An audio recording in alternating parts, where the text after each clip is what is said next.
വന്നു. പാതിരാത്രിയായാലും നിനക്ക് ഉറക്കൊന്നുമില്ലേ? ഇന്നത്തെ രാത്രി എനിക്ക് ഉറക്കമില്ല വല്യച്ഛ. അതെന്താ?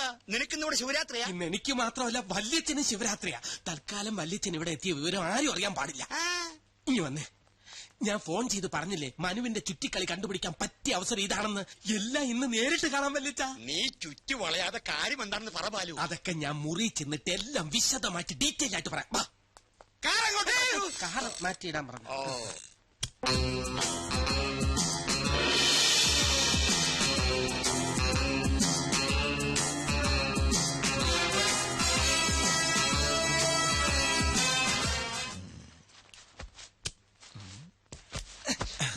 Operation success.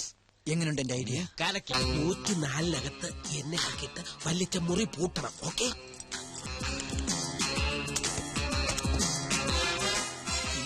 പൂട്ടിക്കോ. താക്കോൽ അവിടെ കൊണ്ടുവയ്ക്കുന്ന അവന്മാരെ അറിയരുത്. സൂക്ഷിച്ചു വേണം. ആ കാര്യം ഞാൻ ഏറ്റു. സോറി.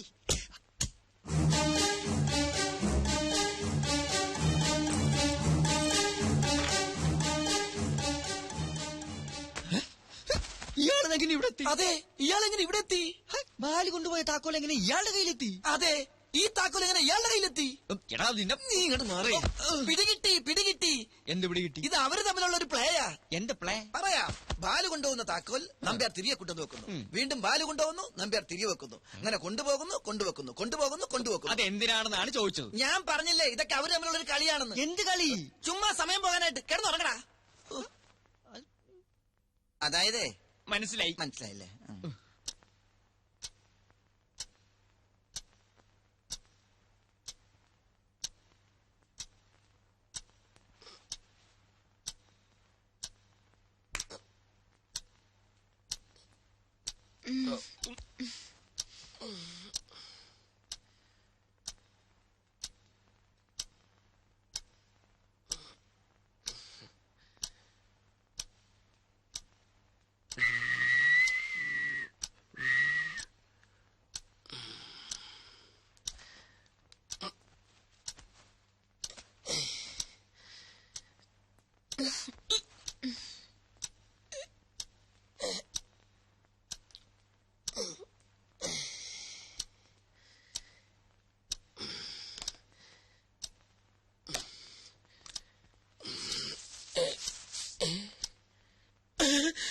ഷേവിംഗ് ഫോം ഇതാരിവിടെ കൊണ്ടുവച്ചു.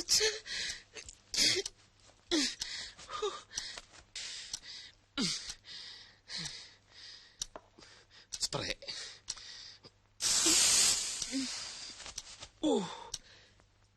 ഈ സ്പ്രേക്കൊക്കെ DTS സൗണ്ട് ആണല്ലോ. അല്ലേ വേണ്ട, അവിടെ ചെന്നിട്ടടിക്കാം.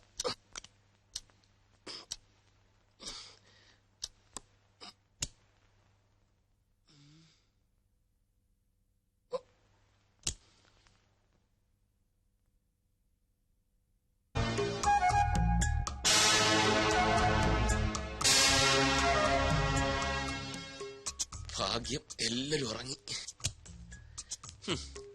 ശിവന്മാർ കിടന്ന് ഉറങ്ങിയാൽ മതിയല്ലോ, ഒന്നും അറിയണ്ട. 104 എല്ലാം ക്ലിയർ. എന്താടാ? എടാ മനുസാർ വന്ന് താക്കോൽ എടുത്തോണ്ട് പോയി. ഏത് താക്കോല്? എടാ 104ന്റെ താക്കോല് കൊണ്ടുപോട്ടെ. അതിന് നിനക്കെന്താ? എടാ സംഗതി കുഴയില്ലേ? എന്ത് കുഴയാൻ? ഇവന്റെ കാര്യം. എന്റെ കാര്യം കുഴയാനാ? ഞാൻ കിടന്നുറങ്ങാൻ വേണേ. എന്തു സുനാമിയെങ്കിലും ആവട്ടെ.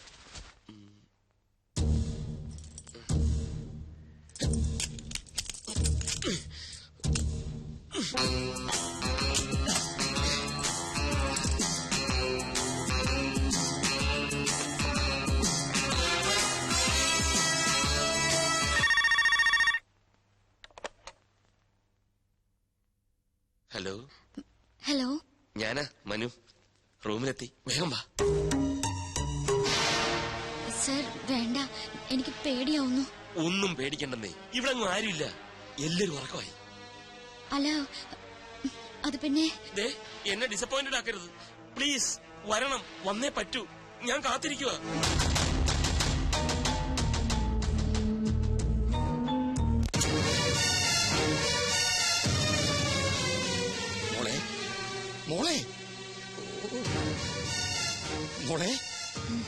മോളെ രഞ്ജു, എന്തൊരുറക്കം. അച്ഛനോ? അച്ഛനെപ്പോ വന്നു? ഞാനിപ്പോ വന്നേ ഉള്ളൂ. അത് പോട്ടെ, എന്റെ പുന്നാര മരുമോൻ എവിടെ? മനു ഇവിടെ കിടന്നിരുന്നല്ലോ. ബാത്റൂമിലോ മറ്റോ പോയി കാണും. മനുവേട്ടാ, മനുവേട്ടേ. എന്റെ മോളെ അങ്ങനെ വിളിച്ചാലൊന്നും അവൻ കേക്കില്ല.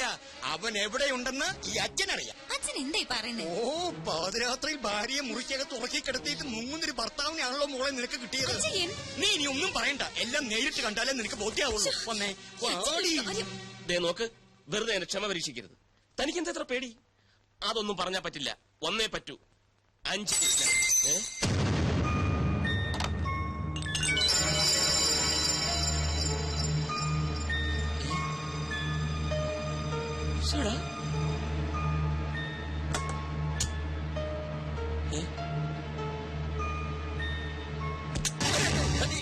എന്തൊക്കെയുണ്ട് അളിയ? ബാലു എന്താ ഇവിടെ? ഞാനിവിടെ യൂറിൻ പാസ് ചെയ്യാൻ വന്നതാ. അളിയൻ എന്താ ഇവിടെ? ഞാനിവിടെ പറ എന്താ? നീ എന്തിന്റെ പുറപ്പാടാ? അളിയൻ എന്തിനുള്ള പുറപ്പാടാ? എനിക്കിവിടെ പേഴ്സണൽ ആയിട്ടൊരു കാര്യം. അളിയന് യൂറിൻ പാസ് ചെയ്യണോ? എന്താ ഒരു പുളിച്ച ചിരി? ബാലു, നീ രഞ്ജുവിനോട് പറയരുത്. കിടന്നിട്ട് ഉറക്കം എനിക്ക് തോന്നി. അതല്ല, അവൾ അറിയാതെ രഹസ്യമായിട്ട് 2 സ്മോൾ അടിക്കാൻ വേണ്ടി വന്നു. അതിപ്പോ രഞ്ജു അറിഞ്ഞാൽ എന്താ? അളിയന്റെ സ്മോൾ അടി പരസ്യമായ ഒരു രഹസ്യമല്ലേ? സ്മോൾ വന്നു, നമുക്ക് ഒരുമിച്ച് അടിക്കാം. അളിയൻ ബാലു വേണ്ട, ഞാൻ രഞ്ജുവിനോട് പറയില്ല. അളിയൻ വാതിൽ നീ പറയും, എനിക്കറിയാം. നമുക്ക് ഒരുമിച്ച് അടിക്കണം. പിന്നെ വിളിക്കാം. പിന്നെ വാ. മോളല്ല, ബിഗ് വല്യച്ഛൻ. അമ്മാവനെപ്പോ വന്നു? ദാ ഇപ്പൊ പൊട്ടി വീണതേ ഉള്ളൂ. പെട്ടെന്നൊരാഗ്രഹം മരുമോനെ ശരിക്കൊന്ന് കാണണം. വരൂ, നമുക്ക് മുറിയിലേക്ക് പോവാം. ഈ 12-ാം മണിക്കൂറിൽ അവിടെ ആ മുറി ഉള്ളപ്പോൾ നിനക്ക് ഇവിടെ ഈ മുറിക്കകത്ത് എന്താ കാര്യം? അത് പിന്നെ ഏത് പിന്നെ? ആ മുറിയിലെ ബാത്റൂമിലെ ഫ്രഷ് വർക്ക് ചെയ്യുന്നില്ല. ഈ മുറിയിലെ ബാത്റൂമിലെ ഫ്രഷ് വർക്ക് ചെയ്യുന്നോണ്ടോ നോക്കാമെന്നാ. ഇത് നമ്മുടെ മുറിയല്ലേ? പാതിരാത്രിക്ക് നിനക്ക് എന്തിനാടാ പ്രഷർ? എന്താ ലൂസ് മോഷൻ? ഈ അമ്മാവന്റെ നീ മിണ്ടരുത്. തെണ്ടി, നിന്റെ ഈ പ്രായം കഴിഞ്ഞിട്ടാ ഞാനും ഇതുവരെ എത്തിയത്. പക്ഷെ ഇതുപോലൊരു ചെറ്റത്തരം കാണിച്ചിട്ടില്ല. കെട്ടിയ പെണ്ണിനെ ഒറ്റയ്ക്ക് മുറിക്കകത്ത് ഉറക്കി കെടുത്തിയിട്ട് നീ ഇവിടെ പമ്മി ഒന്ന് കയറുന്നത് ഞാൻ എന്റെ കണ്ണുകൊണ്ട് കണ്ടതാ. ഞാൻ മാത്രല്ല, ഇവന് ഞാൻ കണ്ടു.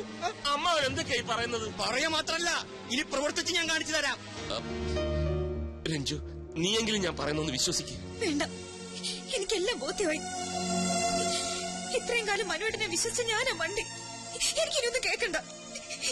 രഞ്ജു, നടന്ന കാര്യങ്ങളെല്ലാം നിന്നോട് മാത്രമായി പറഞ്ഞ് ഞാൻ ബോധ്യപ്പെടുത്താം. വേണ്ട, നീ കുറെ കാലായി ഇവളോട് മാത്രമായി പറഞ്ഞ് ബോധ്യപ്പെടുത്തുന്നു.